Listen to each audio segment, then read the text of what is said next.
Yo, it's the Ultimate Finesse, your girl's favorite wrestler, one half of the Impact World Tag Team Champions, Chris Bay, and you're watching and or listening to Counted Out, and it's just too sweet.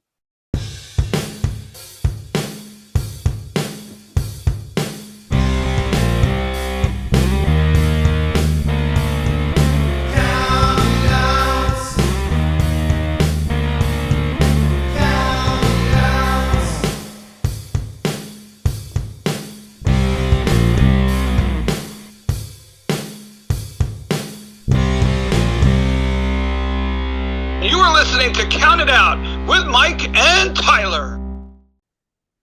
Well, we are live, pals, and welcome to another edition of the Bill Apter Seal of Approve Counted Out with Mike and Tyler. My name is Tyler, and I am joined by the one and only Mike. What's going on, Mike? We're having a good time, man. We're gonna talk in a few minutes about everything that's going on because I'm gonna peel some band-aids back and peel some curtains back. I'm gonna tell everybody, somebody on this podcast, one of us, is getting married very, very soon. It's me, Very, guys. very, very, very, very soon. And he's gonna leave the country and possibly never come back. You never know what happens. Going to a really warm place. It'd be nice if I didn't come back for at least 5 Oh months. yeah. No, I'm not thinking something bad's gonna happen to you. I just think you're gonna be like, fuck that, and you're just not gonna come back. I'm You're sure gonna they be have like, I'm sure they have Wi-Fi there. why would I go back? I can still do a podcast from there.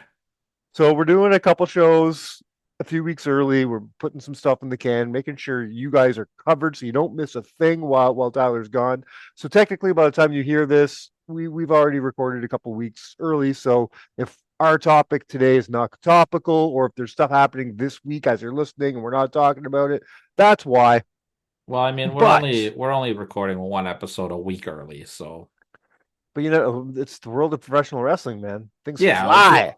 Well, I Things mean, fly by. what I mean by that is you're not gonna be updated on 1 week of wrestling, and you're not gonna be updated on 1 week of our fantasy football, Which is the most important part. which is the most important part. So unfortunately, we have no fantasy football talk for you this week. However, I can probably just predict that I won and Mike lost. Well, as we speak right now, as recording, I just won. That's good. I won as well. We both won. And I can predict by the time you're listening to this proper, that week, I guarantee I lost. It's not looking well at all. This is my bye week hell. Maybe I'll make you a trade. Not doing well at all. I'm looking to trade Chase Brown in our league. Have you noticed who I have faced off against the last 3 weeks in a row? Probably my family members, because we're like well, 90%, we're like 90% of the league. So no, last 3 weeks I'm always against the top person in our league. well, you haven't played me in a while. I think because you have never been higher than fourth place, asshole. So honestly, this is the first time in a long time in our league that I'm not at the top of the leaderboard. By the way, it's annoying. Every time I go up against somebody that week, they happen to slip up in the first place. Well, that doesn't mean nothing. Screw them all. So suck. Everybody sucks. Last week I beat the guy that was in second place. Actually, this week I'm facing the dude that's in first place, and no bueno. It's not looking good. Not looking good at all. My matchups suck. I'm playing my sister this week. I don't want to talk about your sister. She's got a good squad. She has a great squad. Like I said, I'm trying to trade Chase Brown in our league, so looking for a wide receiver, everybody. But anyways, that's our fantasy football talk. Let's talk about the world of professional wrestling. Let's talk about WrestleFest first. Let's talk about WrestleFest. So we didn't talk about it last week because Sean Gibson came on the show and hyped up that big 10-year show that just happened or is about to happen. It just happened. It was fantastic. It just happened. And it was fantastic. Yes, it was fantastic. It was a great show. So Sean, thanks to Sean Gibson for coming on the show. That's why we didn't talk about WrestleFest this week. We're going to talk about it this week. What a great time. Our good friend and correspondent Adam Colton joined us It was just great to be at our table. It's great to hang out with Adam. Always a good time. We saw lots of people we knew at the show. We saw people from other podcasts. We've seen collectors that we've run into. Of course, the great and powerful Wing, who ran the whole thing. Our good friend of the show, Jimmy Corderas. Wonderful as always. And you had a nice little chat with him.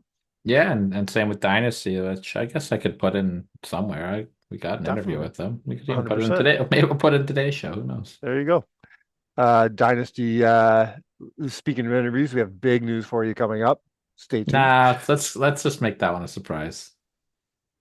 I already put it all over social media.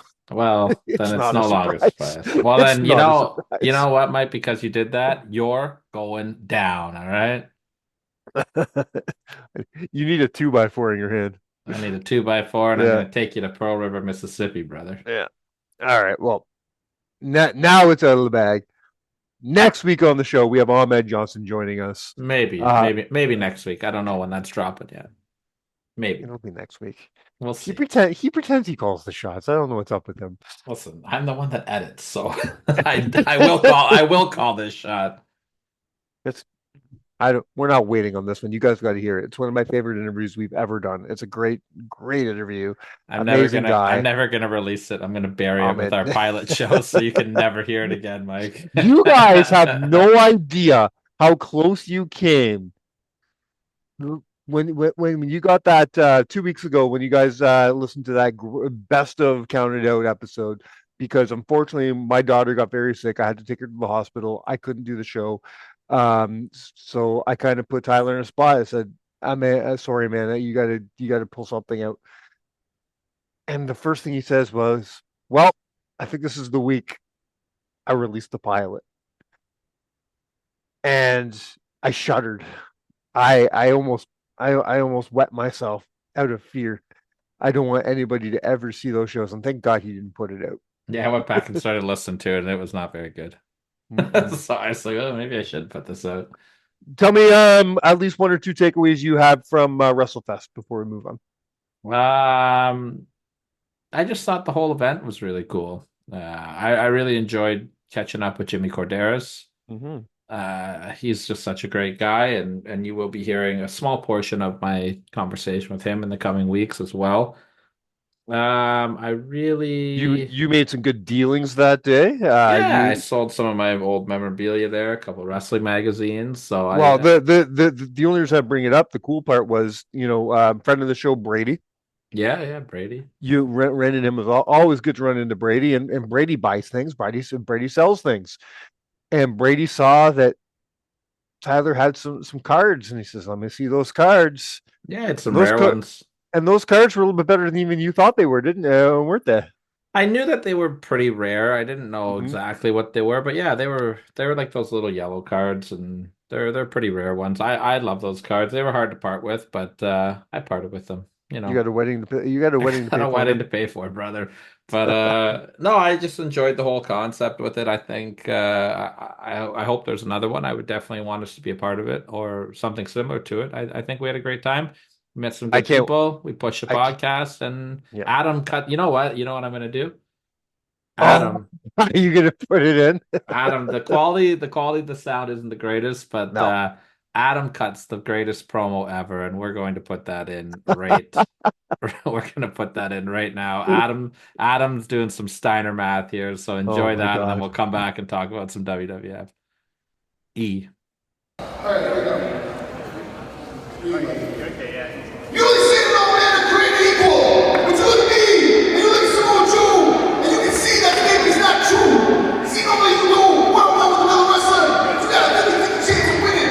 But I'm a genetic freak, and I'm not normal. So you got a 25% chance at best at beating me. Then you have Kurt Angle next. Your chance of winning drastically go down.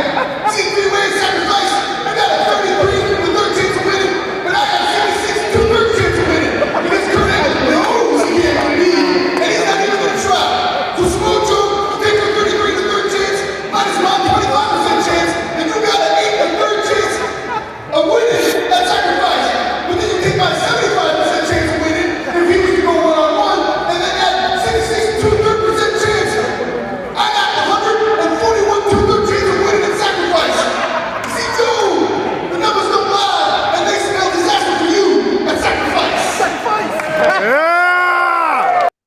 He's the best.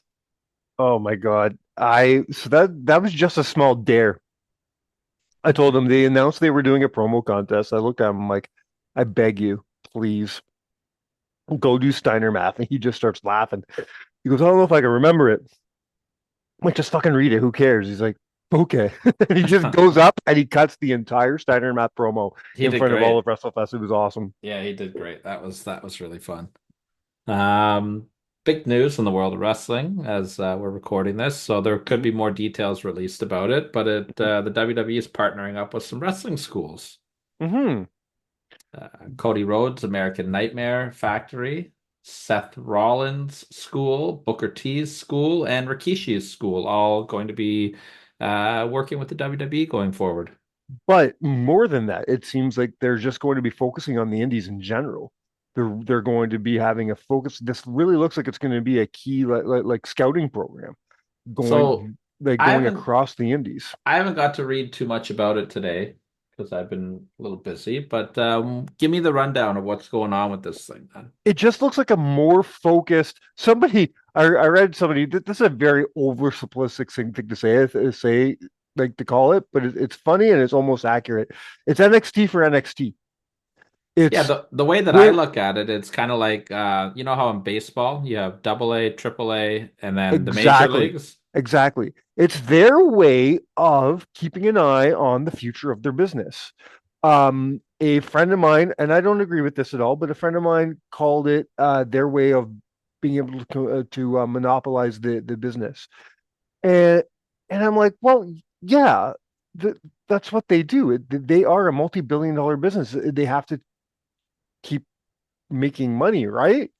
Well, What I is mean, wrong with to me, what is wrong with this? I think this is great for the business, and it puts more of an eye on the indies, which I love. I don't think this is going to have anything to do with the indies personally. I just think that It's pe literally called the Independent Developmental Program. yeah, but they're going like they're working with training schools, right? So basically, the way that I envision this thing working, and again, I'm just speculating off the top of my head, is that if you're a standout student at these schools, then you can get a fast pass to NXT. That's how I look at it. I don't like they're not running like they're not going to run shows and like all these promotions do run shows or whatever, but it's not like WWE taking over the independent wrestling scene. No, no, no, no one said that.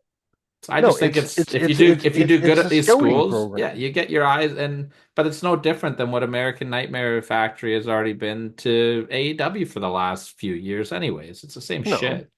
Like yeah, it's just WWE being smart and trying to get their hands on top on you and know and stand branding it. but Yeah. it's standout students, right? It's a win-win for Well, everybody. It's a I win-win mean, for everybody because these schools are going to make more money because now they can up their rates because you have an immediate eye with WWE on you, at yeah, least somebody, and right? And and WWE gets the possibility of first crack at a good student. I it's don't a win-win for everybody.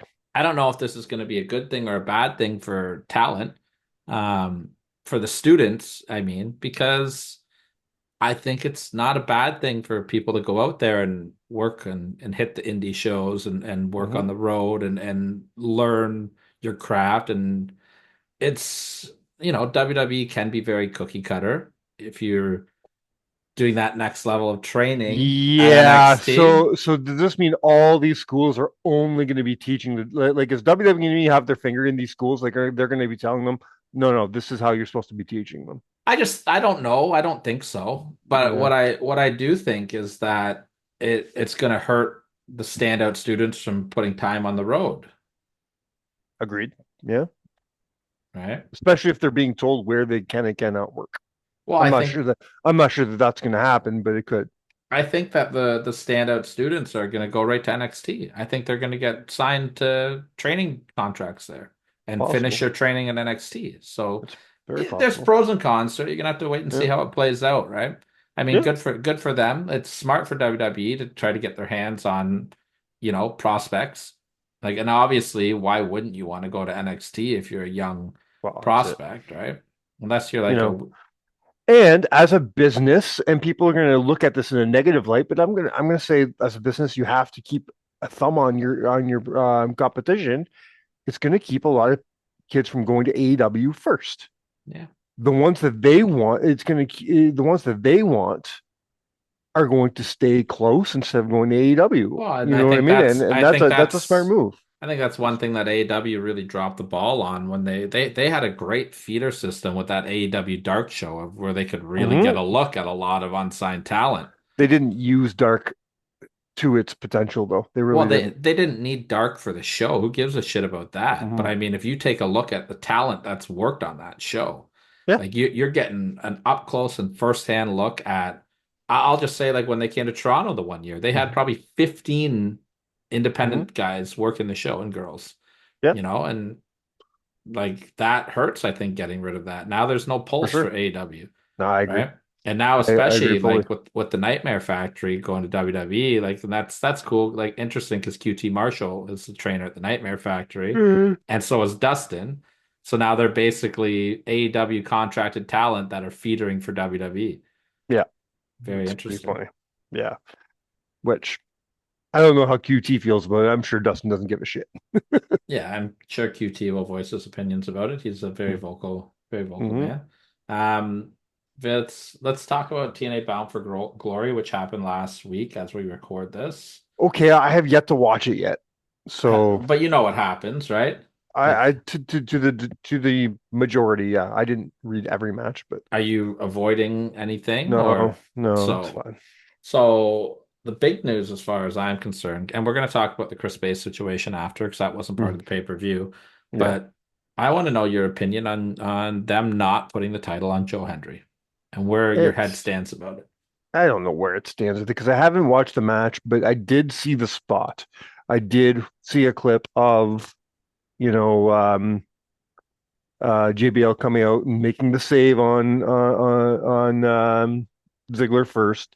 Then he comes out and you think he's gonna just do the right thing and push Hendry in, but then he clotheslines Hendry. I guess it depends on where they go with this, but you brought up a good point the other day when I said that. I'm like, maybe just let them cook. And you said, well, that's what we said back in Montreal. And you're not wrong.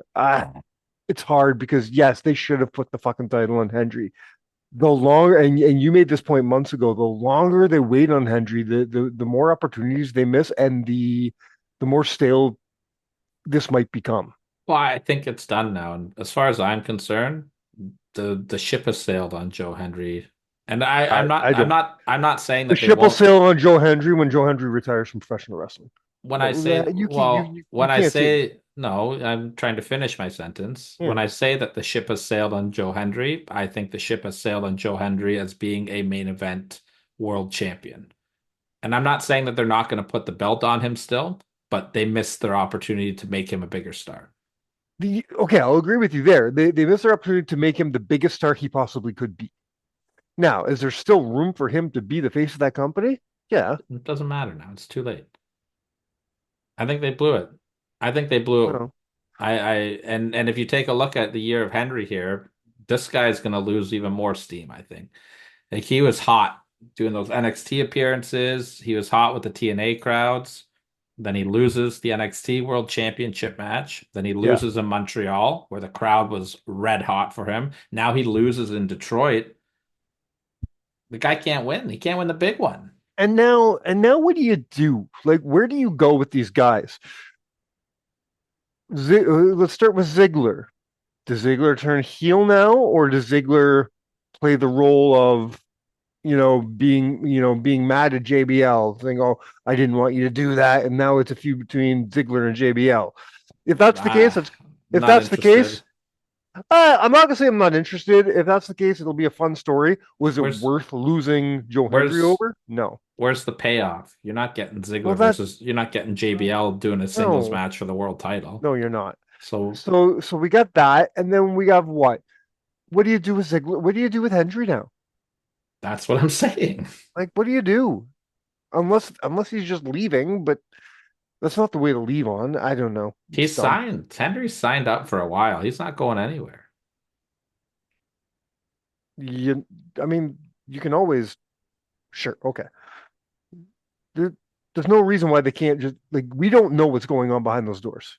We don't know that there's not a deal between him and between TNA and WWE, There where is a then deal just between TNA and WWE. to hand over. We don't know that that contract is not ending a lot sooner than we think. Well, unless TNA is going to get a shitload of money out of it, there's no And chance they're just going to who hand says they're over not? Henry. And And who then you says got to they're not? weigh, but then you got to weigh your pros and cons of, are you going to make more money taking a quick payday or keeping Henry? Well, you just said he's done, so why do they need Henry? Well, You literally just no, said he's useless now. I said he's done as somebody that is viewed as a world champion main event player. He's still going to be a draw for TNA. People are still going to love him, but I think they've hurt him a lot. I mean, yes, they've definitely Like done damage. no one, It's but they I started doing won't this sit damage here. back in Montreal. I won't sit here and listen to anybody tell me that they haven't damaged Joe Hendry. No, This is Brian Danielson all over again. I mean, it's a funny comparison, but you're not wrong on that. I'm not wrong. The people are ready for somebody and with Henry too, like I don't think Henry should be a long-term champion. That's the thing. Henry should have won in Montreal and lost in Slammiversary or whatever. Sorry, he should have won at Slammiversary and lost at Bound for Glory. Like I don't think you need Henry to be a long-term champion. You just need people to believe that he can be the world champion. Yeah. Like I think there's a lot more money in Hendry not being the champion than being the champion. I just think that people need to know that he Well, is on that level. everybody loves a baby face chasing a title. That's the best story ever told, right? Oh yeah, and it's not even about the It's title. It's just about like Henry it's like how Josh Alexander. Right now, I think Josh Alexander, he is just doing his thing. It's great on the mid card. mhm. But tomorrow, if he's like, I want to be the world champion, I believe you that you can be the world champion tomorrow. Yeah. Yeah. And with Hendry, I've seen you lose 3 championship matches in a row now. Yeah. In 3 of the biggest matches of the year for him. Like, I just think it was bad booking. Very bad booking. I want to see what their thought process is here. I just don't understand where they're Well, coming from. I I just just don't. like, I understand they want to, we'll make him lose a screwy way in Montreal, but it didn't elevate him any higher. Hmm. Oh, now we're going to make him lose and Bound for Glory again. It's not going to make people want Just, him. just because they're not clean losses doesn't mean it doesn't hurt them. And I You read know? what they did at the TV taping with them, and I wasn't impressed with that either. Don't tell me. Don't tell me. But If you're if you're Scott Demore, you sitting at home watching this going, what are you doing? I don't think so. I think all, Scott's all got my to be work. checked out. It's just frustrating in general. So, Well, and you it's got gonna hurt. It's gonna hurt yeah. my year-end list for sure. It's definitely changing some things on my year-end list because Mm, this is a yeah. huge story of the year, WWE NXT, and Well, I don't know if TNA I don't know if TNA or sorry, TNA and NXT. I know that. I don't know if TNA is coming out on the winning end of this as much as they were at the beginning of this. I don't know. And it's their own Uh fault if they don't. Chris Bay. Um, Let's talk about Chris Bay. Very, uh, very terrible, don't want to terrible talk about Chris news. Bay. No. We don't You know know, so they're keeping this really close to the chest. I don't, as of the time that we're recording this. yeah, I don't know a whole lot of information. I know it's a neck injury. He's had surgery. I know he was rushed to surgery and the surgery is done within a day. And that's all I know. I don't know. I guess it happened during the TV tapings. It happened in the finish of the match. They were working the Hardys. They're working the Hardys. Yeah, and it was like a mistime springboardy thing or something. Okay. Yeah. So, man, all our love to Chris Bay, former guest on the show. Mhm. Love the guy. You and I both have called ABC one of the best tag teams of the last few years. Absolutely. We're both big fans of Ace and Bay. I mean, even if we weren't fans, it's still sad to see, but it sucks because we know how good of a guy Bay is. So it's even worse to see. And I gotta give a shout out to one of the classiest things I've seen in a while. I sent you last night. It was El Fantasmo, who came out to announce that he does have cancer and he'll be taking some time off to deal with his cancer. But then he flat out said in his post, "Don't worry about me though. I'm okay. Please give all your prayers to my brother Chris Bay." Like, holy shit, man. Class, Like super that class is act. pure class. Yeah, What a guy. yeah, absolutely. But all the best to Chris Bay, obviously. Let's shift gears, talk another quick thing on WWE. Motor City Machine Guns are your WWE Tag Team Champions. Yeah, What they are, and three? way too many people are talking shit about this, but I I don't love get it. it. Why I would any love it. like how can you talk shit about this?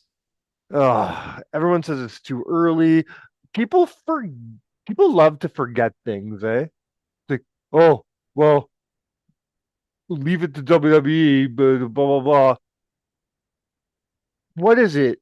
Do they bury talent that they don't that do they bury outside talent or do they push outside talent too much? Because you're giving me two stories here. Well, these are all the same people that went, "Oh, WWE is going to bring him into NXT. That's Hmm. stupid." It's like, no, let's bring them to the main roster and put the titles on them in No, and three matches. it was a great story because it was a great surprise. Um, First of all, they go out and have a great match against DIY. Then you're thinking, okay, we're going to wait probably till a pay-per-view for them to get their title shot. They come out in the same show and demand their title shot. They get it and they win. Yes, there was interference. It's fucking professional wrestling. It's not supposed like this isn't UFC. This isn't like when somebody cheats to win and everything. It's part of the show.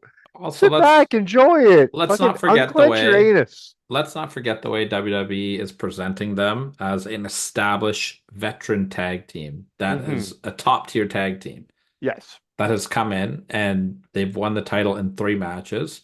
So now not only have you given respect to their legacy that they bring to the WWE, but Hmm. you've also immediately put them over to people that don't know who they are. Because there Agreed. are a lot of WWE fans that don't know Sure. who the Machine Guns are. Yeah. Because a lot Eh, more, and I will say the I would say the higher percentage of WWE fans only watch WWE. They sure. are oblivious to the world. They probably have never seen a Motor City Machine Gun match, or very rarely have seen or know who they are. So Yeah. to come in and blow the WWE fans' mind like that, I think it's great booking. And The only if WWE dropped any balls at all on this, it was not keeping their theme song. yeah, I mean, Um, I get it. but that was it. Other than that, I'm happy with everything. They got a great entrance though, nice They got pyro, and yeah, it's great. They've done everything right so far, I think, with these guys. yeah, they Now, presented them. I've discussed this several times in the past about where the machine guns lie in the great picture of things. And number one, you have to say that they're in the top 10, if not higher, They of they greatest tag teams of all time. this win for the WWE Tag Team titles, I think, cements them in the top 10. And I'm going one higher. I think this win cements them, for me personally, as the greatest tag team of the last 20 years. 20 years is a It, big number, but I mean, yeah, it's going to be hard to argue. like just look at. So you're taking, No, you Legion of can't. you're I taking don't. Legion of Doom out of the equation. You're taking you're taking many I teams out don't. of the equation. I still got the Hardys and the Dudleys over them, but Sure, they're I, a top five in the last 20 years. they have been all right. Well, then I'll just say they're the greatest tag team of the last 10 years. Yeah, okay, that's Might 10 be years. easier. Yeah, Yeah, 10 years. I know you still got the Hardys, but they mostly did single stuff but over the last 10 years. but So also the yeah, Hardys were not the Hardys in the last 10 years. They were not the team they used to be. yeah. I mean, if You know you, what I mean? I think that's a fair Yeah, assessment to make over the last 10 years. The Motor City Machine Guns. I think they're a top 10 tag team of all time now. agreed. I don't know who they bump out of that list. They've I gone. think they've They, surpassed. This is going to be maybe an unpopular opinion, maybe with you too, but I think they've surpassed the Briscoe brothers I now. I I no, I think they have. I'm not sure that they hadn't before. I think so as well. I had them very neck and neck before. They may have just been over the Briscoes for me because the machine guns have been global. They've been everywhere. You know what I mean? The other tag team though, I think that goes neck and neck with the Machine Guns is FTR over the last 10 years. I think you could make a case for either one of them. All right. Yeah. I mean, that'd be the popular decision. FTR's just never been. They're just not my guys, but I Yeah, understand they're why they not your are. guys, but that doesn't Yeah, mean that they're not in the no, conversation. 100% they're in the conversation. They have to be in the conversation. Um, Like they held three major tag team championships at the same time just a couple years ago. you're not wrong. Yeah, they're definitely in the conversation. Um, of the last 10 years, they don't come close to of all time yet. I think they're top 15 all time. You think so? Yeah. Good. You putting them higher than the Briscoes? 'Cause I'm not. Um, Briscoe for me, it's Briscoes. You got to talk about the Briscoes before you talk about FTR. I think I can flip a coin either way on that. I might have FTR a little bit ahead of them just for Mm. they're again both match when I say match quality, I don't mean that the Briscoes don't have great match quality, but both It's just teams they're very different matches though. well, and Very they've different had an styles. incredible You trilogy know? of matches against each other. Damn right they did. Yeah. But I mean, I also look at like where have you been, where have you gone, and I like seeing FTR travel. Hmm. We've seen them in the AEW Tag Team Well, no, Championships, all WWE, and that's why I had Motor NXT, City ahead. Yeah. AAA. Like that stuff's big Yeah. for New Japan. They've held all Exactly. these. I think they were the New Japan Tag Team Champions as well, were they not? FTR? I believe so. I'm not sure. Motor City were though, weren't they? They were the junior tag teams. Yeah, absolutely. Uh, They were. yeah, and the strong. Yeah, I think they have the strong titles or whatever they were. I'm almost 100% sure that FTR held the New Japan, the AAA, and the Ring of Honor at the same time. You might be right. But I can pull that up because we have the internet, and that is what it's all about. So when we got that photo up with the machine guns, They were the I New bel- Japan they were Strong. Yeah, the strong title. Okay, good. I knew. FTR were the New Japan Tag Team Champions. They didn't hold four belts. No, they didn't have the AEW belts at the same time. They had Ring of Honor, New Japan, and AAA. Holding the AAA and the New Japan Tag Team Championships at the Big same stuff, time. man. That like stuff like that is what makes me lean towards them over the Briscoes. Okay. But again, you could catch me on tomorrow and I'll pick the Briscoes. Like that's a close one. Other huge news coming out of the WWE before we get into our list and the reason for the season. Samantha Irvin has left the WWE. Everybody knows that by now. That happened a few weeks ago. And to be replaced by veteran ring announcer Lillian Garcia. Yeah. Now she didn't really give reasons when she first left. We knew that there was some mental health things going on, something to do with her mom. Stuff was going on.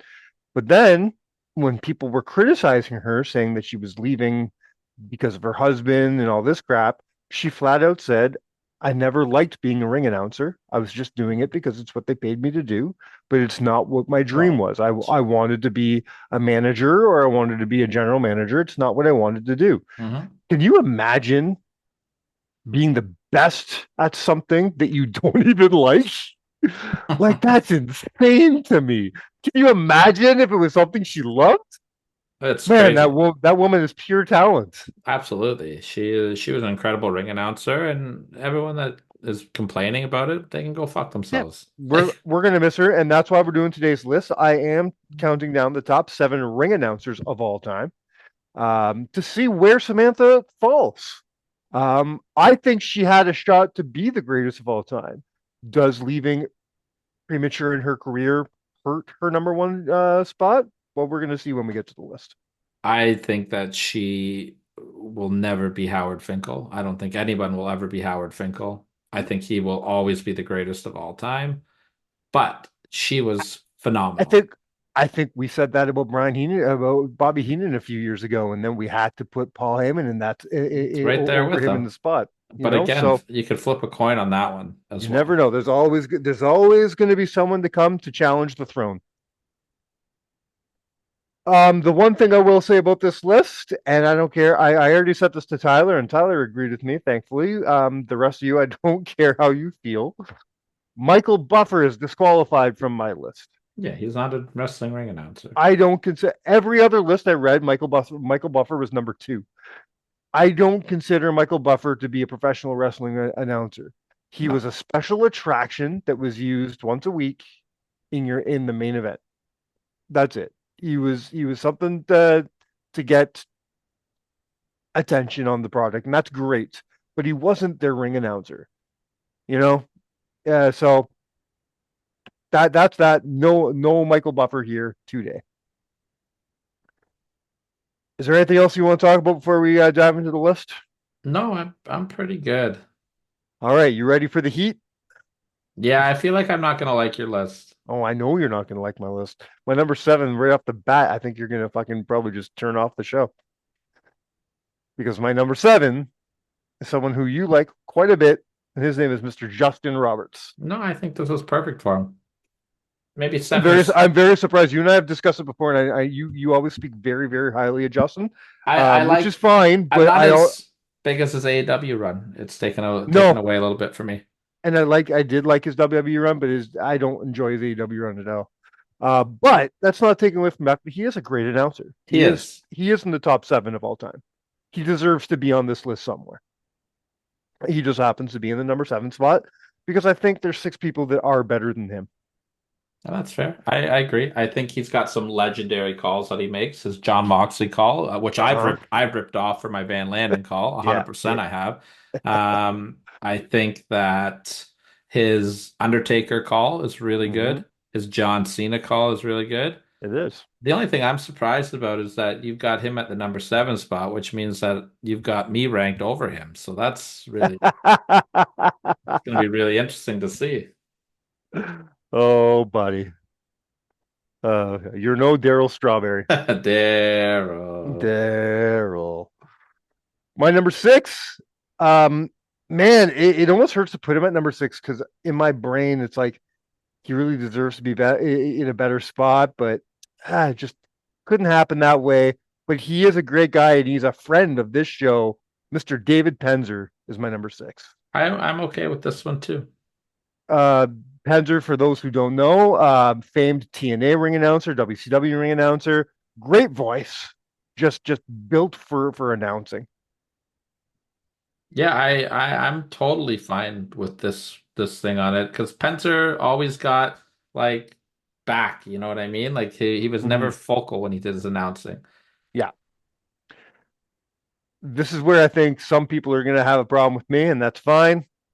Come at me because we're talking about the current ring announcer of WWE Raw, Miss Lillian Garcia. She's not my favorite ring announcer. I think she deserves to be on the list, but I won't lie to you. I was fighting between her and Penzer for the number 6-5 spot. I've got I got Roberts over her. I think she's been in legendary moments and amazing circumstances and stories. And that's more why she's on this list than her actual abilities. I thought this was a list of the best ring announcers, not the best storylines ring announcers have been in. Well, I don't know if you noticed this, but this is the entertainment industry, and every part of the industry is entertainment, and you have to be Well, part you of didn't that. tell me that was part of your criteria. I thought we were talking just Well, on their ring announcing it's talent. wrestling. It's entertainment's always part of it. But I do think that when I think of Lillian Garcia, and I think, okay, yeah, she's a great ring announcer. I have to sit back and think, is she a great ring announcer or is she just legendary? And I think that's part of it. By you saying though that it's not just announcing skills, that I'm changing my number 1 if it's going by entertainment skills, and Ravishing Rick Rude is my new number 1. So That's very funny. But no, Howard Stills, damn it. Um, let's move on, even though I just gave away my number 1. Uh, number 4. You want to talk about great calls? You want to talk about a guy who's known for calling certain wrestlers? You got to talk about Tony Chimmel. yeah, I think this is a perfect spot for Chimmel. Um, yeah, he'll go down as one of the greatest just for his edge call alone. Superstar. He really made it his own. He did it for a few other stars, but of course that's the one that you'll always remember him for. That and getting shot in the dick with a t-shirt cannon. That is amazing. He was so mad. Number three is somebody also who has taken a certain superstar under their wing and being able to call them in a very particular way. But in this case, it's Miss Chelsea Green. Samantha Irvin is my number three today. Interesting. Okay. I didn't know she was going to be your two or number three. I don't have a problem with her being here. I think we talked about it already. She's Yeah, got some legendary calls. The she was intensity made for that it she because brought. she took something so different to the position where everybody else, you almost feel like you have to have this booming voice. She didn't have that, but she had this like bravado. She had this character to her voice. And she used that for the different calls she was making. But I think one of the things that really stood her apart was her facial expressions and her how much emotion she put into her calls. Yeah, You know, absolutely. The look at her. Cody call, right? I think that's going to stand out as one of the things that made that moment so great. See, and that's why Lillian isn't as invested in my list because I don't have a moment like that for No, Lillian. Right? no, Except for she, like she sang the national anthem for 9/11 and that which is was beautiful. beautiful, but Yeah, it wasn't announcing, you know what I mean? That was a different beautiful moment. agreed. My number two, another friend of the show, the great and powerful Gary Michael Capetta. This is a great spot for him. He's I agree. fantastic. Call me I biased, but I love Gary Capetta. Gary Capetta is. I gave thought to switching him and Samantha, but I don't think if we were talking in 10 years from now and Samantha was still announcing, maybe. But I don't think Samantha has earned that spot at this point. And Gary has had some of the greatest moments, some of the greatest calls. Not to mention, he was just good at his job. He is one of the greatest announcers of all time. Yeah, Gary is the most underrated ring announcer of all time. He does not get the credit he deserves. As we mentioned on the show when he joined us, he's the only wrestler, he's the only announcer in history, only employee in history, to my knowledge, that worked for three different companies at the same time. Like that's you don't see that. That doesn't happen. No, absolutely. He was a great voice for WCW. He was a great voice for early WWE. He worked under Vince McMahon Sr. He is fantastic. He has a great book out. You should all read. It is a He's got great a book. he's got a great interview right here on Counted Out. You can go find it in the archives. He's one of my favorite interviews we ever did. Such a great guy. Absolutely, he was. Which of course brings me to number one. You don't get better than Howard Finkel ever. No, no. You just Howard. What was it about Howard that we loved so much? Tuxedo. His voice, the tuxedo, yeah. His voice just resonated with the WWF. Like it was the sound. Like if you had to give WWF a sound, it was the sound of Howard Finkel, Absolutely. right? Like Well, his end news are like the tone that he hits and the delivery he hits, and I can speak for this for the very limited ring announcing that I've done over the last couple of years. mhm. That's like I haven't found my end new yet. I'm trying, Yeah. and I just like I don't have it like Howard did. Oh, I think you're getting there with your Van Lannen. I've got a couple pretty good calls that I'm proud Yep. of, but Hmm. Howard has that and new is so powerful. I don't have Yes. anything powerful like that. And And to and this day, we still like when someone wins a championship, everybody puts like it's a hashtag and new. yeah, And absolutely. that's because that and new was made so iconic by Howard Finkel. I think the CM Punk moment with him, his last call that he did where he Yeah, came out with Madison Square Garden, I'm really I glad he loved got that. that. That was so fun too. Yes. It was a good spot in that run that Punk was doing in that storyline that Punk was doing. I agree with pretty much everybody on your list. I would Okay. make probably one change All right. personally. I You're think switching Lillian and Justin. No, I think I'm getting rid of Lillian altogether. Altogether? Wow, really? Okay. And Who are you I adding? I think I would put Bobby Cruz on my list. Really? Bobby wasn't even in my mind really. I have somebody else who almost made my list, but it wasn't Bobby. I'm a big fan of Bobby Cruz's style. I Okay. like it. I like it a lot. And I would like to give two honorable mentions. Sure. And one of them, I don't think this is his name. I might be having the wrong name, but the ring announcer in the 80s, the early 80s for the NWA, I want to say his name was Bob Caudle, but that could have been the commentator. I could be mixing them up. Okay. But he's the guy that did the announcing for Flair and Race at Starrcade. And I can't find his name. I've been looking for it. It's driving me crazy, but he would be in consideration to make my list as well. And I mixed these guys up, but I can't remember if it was Steven DeAngelis or Bob Artest, but the ECW ring announcers. Oh, okay. They wouldn't make my list. I think it was Bob. D'Angelo's, I like D'Angelo's, but for sure I would be putting Bobby Cruz on my number 7 spot or number 6 spot, I think. You know who came very close to being on my list? Very, very close. Who's that? Jeremy Borash. Yeah, Jeremy Borash, not a bad ring announcer. Jeremy Borash is just like so talented at everything. Um, I thought about Mel Phillips, Not for me. but more of an honorable mention than anything else. And you know, I'm gonna throw just because he's so new, but I think he's doing a really good job, and that's Mike Rome. I don't know if I like him or not yet. Okay, I think he's got. No, it's fine. I think he's got potential. But yeah, I think those are my big Bobby Cruz and Cottle. I think that's his name, but not a bad list. So I didn't hate it as much as I thought I would. And anytime we can talk about Gary Capetta, it makes me happy. Me too. And we don't talk about Howard Finkel enough on the show.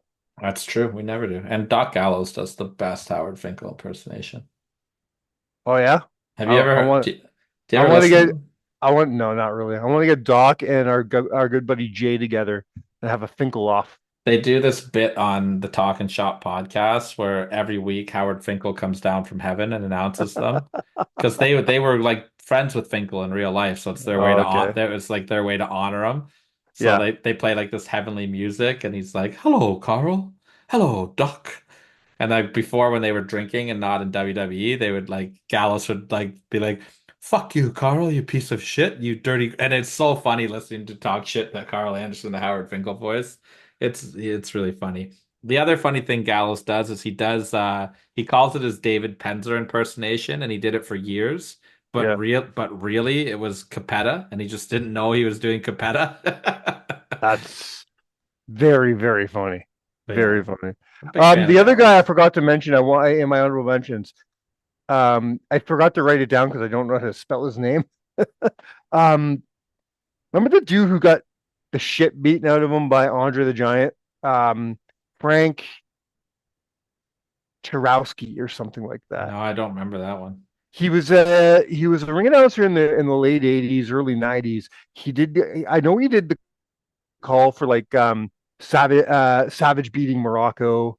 He did a great call for Bret Hart beating the Mountie for the Oh, Intercontinental I kind of Championship. remember him. Yeah, I kind of remember him. He had a good voice. I liked him. Yeah, that's not bad. That's not bad at all. All right, well, I think that's good for now. Yeah, take us home. I think whether he likes it or whether Todd likes it or not, I think we're coming at you with Ahmed Johnson next week. We'll see. He's probably not going to put Ahmed Johnson next week just because I said so. Just a power move. Spite. But you know what? Daryl Strawberry is on the Barry 10 poster. So am I. And he's Maybe better than you. if you want to find out if I open the Vertigo, if I answer the Von Vertigo invitation, I'll go to IWTV and check out Barry Wrestling because It's there. I'm sure you By would now. know. I'd be in a neck brace right now if I did. So Very true.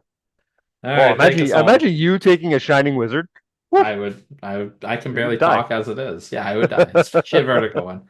Take us home because I'm going to eat some lasagna. And I'm going to Tyler's house. Until next week, my friends, you have been counted out. Cheers.